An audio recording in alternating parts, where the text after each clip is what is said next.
Happy September, Cancer. This is Adrienne Igo, Capricorntigress from Astrology, a look inside what your September general reading for September 2008.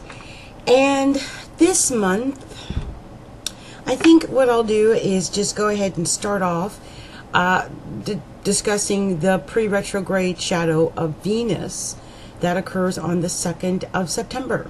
And that is going to be a pre-retrograde shadow that's actually occurring, it's, well, on the 2nd, it's in Libra, but on the 9th of September, Venus goes into Scorpio, which is trine Cancer. And so I wanted to make sure I mention this to you guys, because Venus goes into Scorpio on the 9th at 5:25 a.m. Eastern Standard Time.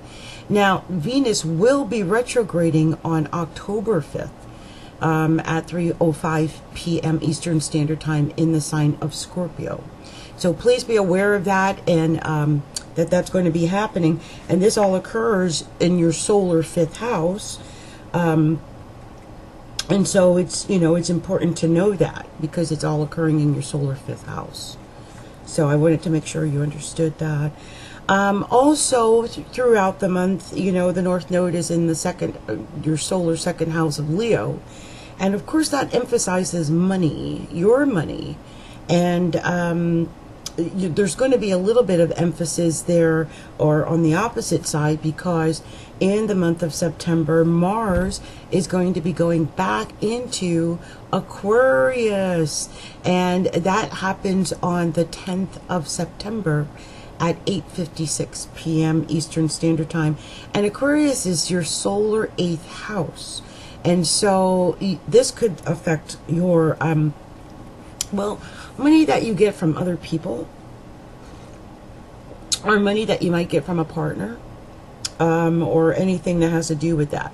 We discussed this a little bit last month, because you know that retrograde, it's retrograding, so it's gone from Aquarius into Capricorn, and now it's going back into Aquarius again.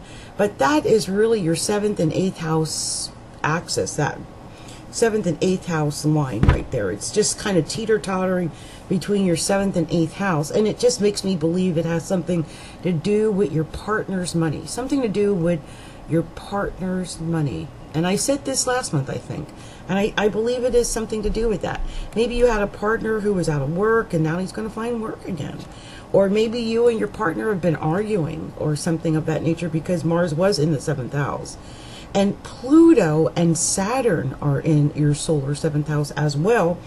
And Saturn is going to be in Capricorn for a little bit longer. So, you know, it's only at the early degrees of Capricorn. So you got to get used to what's going on with your solar 7th house. Now, this could be affecting your marriage. This could be affecting any of your close relationships. It could indicate that you've got some really powerful enemies. With Saturn there, I could see maybe even the boss being a hidden enemy. And, you know, wow, when I think about the boss being a hidden enemy, that makes me think about something else that happens later on in a month. On the 24th of September, the moon is going to be full in the sign of Aries. And that's going to be happening in your solar 10th house. And, of course, that could indicate a boss that is a little emotional, you know, or it could just indicate that something emotional happens in your career sector of life. And so it's really important to be aware that that full moon is going to be occurring in that area on the 24th. And on the 9th of September, the new moon is going to be happening in Virgo, and that is really putting more emphasis in your solar 3rd house, because you've got the sun is going to be in Virgo up until the 22nd of September, and now the new moon is in Virgo, and actually, you know, Mercury is in Virgo. So you've got a lot of emphasis in your solar 3rd house. That's, you know, communications with your stuff happening in your neighborhood, with your brothers, sisters, cousins, aunts, uncles, neighbors, you know, local things, being involved with local things. and just small creative endeavors. You know, things like that, writing, reading, arithmetic. I always think about those 3 R's when I see the third house, because the 3 R's is what I think about there. Now, on one of the other things that is a great emphasis, as I mentioned, the sun goes into Libra on the 22nd, and Mercury goes into Libra on the 21st. So you're going to have that emphasis in your solar 4th house, which, you know, that's your home, your family, anything to do with your comfort, and, you know, just a lot of emphasis at home and in privacy. I think the 8th house also indicates privacy. It's, you know, it's where all the hidden things are. It's a very private house. So you could just feel an extra desire for privacy after the 20th or 21st of the month. One of the other things I see here is Neptune is in Pisces in your solar 9th house.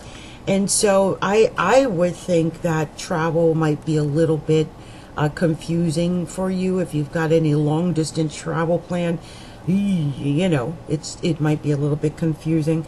And this could also indicate some confusion and stuff in the areas of like religion and politics. You know, I try to stay away from politics, but right now you probably should stay away from politics as well. Yeah, it's just one of those situations. So anyway, this is the basic horoscope for the month. You know, I really didn't talk much about Uranus, which is in Taurus, is going to go into Taurus and hang out there. But Uranus is there. And that's your solar 11th house. So let me just give a really quick rundown of all of the happenings, and I'll do them in quick succession just to make sure I've not missed anything for the month of September for the sign of Cancer.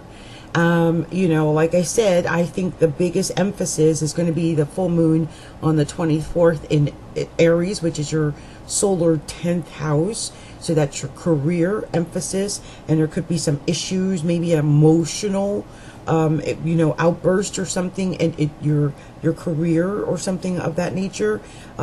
You know, so be aware of that on the 24th. That's really important. And then, of course, as I mentioned, that new moon is on the 9th, and I think a lot of the emphasis that is down in Virgo, you know, that 3rd house of communication. Communication should flow. Any type of written materials or anything that you have that you need to do, or reports, I could see them doing very well for you. So as I mentioned, I'll start with the 27th of August. Mars went direct in Capricorn. As I mentioned, it's going into Aquarius again. Venus enters the retrograde shadow on the 2nd. We talked about that.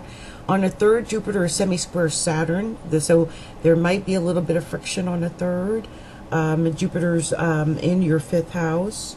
And Saturn, of course, is in your 7th house of open enemies. So, you know, or partnership. So this could be, you know, a relationship, because the 5th house is romance. And the 7th house is your important relationships. So something could be brewing with that. Also, the 5th house rules taking chances and gambling and contests and things of that nature. So there could be something going on there. On the 5th of September, Mercury enters Virgo. And that's actually where it is exalted and happiest. Mercury loves being in Virgo, and that, again, more emphasis on that solar 3rd house. And so more communication and like in your neighborhood and with your family, like, you know, extended family, communication, just small literary things. I always think of, like I said, reading, writing, arithmetic when I think about the 3rd house. Let's see, as I mentioned, Saturn stations direct in Capricorn on the 6th at 7:09. On the 9th, Venus enters Scorpio at 5:25 a.m. And on the 9th, the new moon also enters Virgo at 17 degrees of Virgo at 2:01 a.m. or p.m. and it's 5:01 p.m. Pacific Standard Time. On the 10th, Mars enters Aquarius and that is your solar 8th house. We discussed that. September 12th, there is a Jupiter sextile Pluto. Jupiter sextile Pluto is actually, I think, a very good thing. Now, this is going to be Jupiter at 18 degrees 51 seconds of Scorpio, and Pluto at 18 degrees and 51 seconds of Capricorn. And I mentioned this a little earlier. Again, there's that emphasis on that 5th house and that 7th house again. So you really have a lot of that going on. That 5th house, 7th house, whether it's Jupiter to Pluto or Jupiter to Saturn, there is some emphasis there this month. Saturn is going to be quintile Neptune on the 20th of September, and that's at 2 degrees and 43 seconds of Capricorn. And that's going to quintile Pisces in, Neptune in Pisces, which is retrograde, at 14 degrees and 43 seconds. And that's occurring up in your 9th house. Again, I wouldn't travel that day. I wouldn't anyway. It just shows creativity that day, though. On the 21st of September, Mercury enters Libra, as I mentioned. And on the 22nd, the Sun enters Libra. So Mercury and the Sun will be conjunct on the 22nd of the month, and it should be very creative for a lot of people. It might be a little bit of friction for you, though, because, you know, Libra is down in your 4th house and it squares Cancer. So you might feel there might be a little bit of friction, that day. And you might really feel it on the 24th, because that's when that moon goes full in the sign of Aries at 2 degrees. And that means it's going to be actually setting up an opposition to that Sun and Mercury down in your 4th house, or your solar 4th house, on the 24th of September. On the 25th, Chiron retrogrades into Pisces, it's going to happen at 8:12 on the 25th of September, and that is your solar 9th house again. Chiron is not a good little planet to have there. So I stand by what I said earlier about the travel. With Neptune there, there's already confusion. Now Chiron's there, so there's sadness. So confusion and sadness. I wouldn't travel anywhere far this month, September. September 30th, Pluto goes direct, and that's going direct in Capricorn at 18 degrees 45 seconds in Capricorn. More emphasis on that Capricorn, more emphasis on your solar 7th house, more emphasis on partnerships or enemies. Please be aware of this. There is a lot of pull and emphasis and aspects occurring between your 5th and 7th house this month.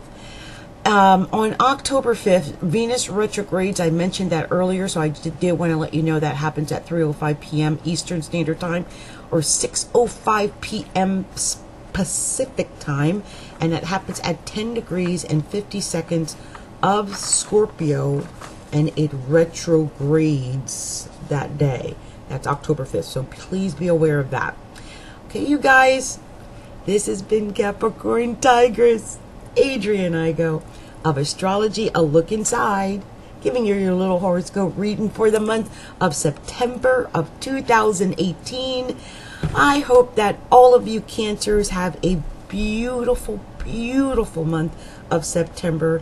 Enjoy the harvests of Virgo. Enjoy the natural sextile that you get when it's in Virgo, and make the most of this month, okay? And definitely do whatever it is that you've got planned to do after the 9th, between the 9th and the 24th. That's when action happens, okay? Have a great day and a great month. Much love and much light to you all. Bye now.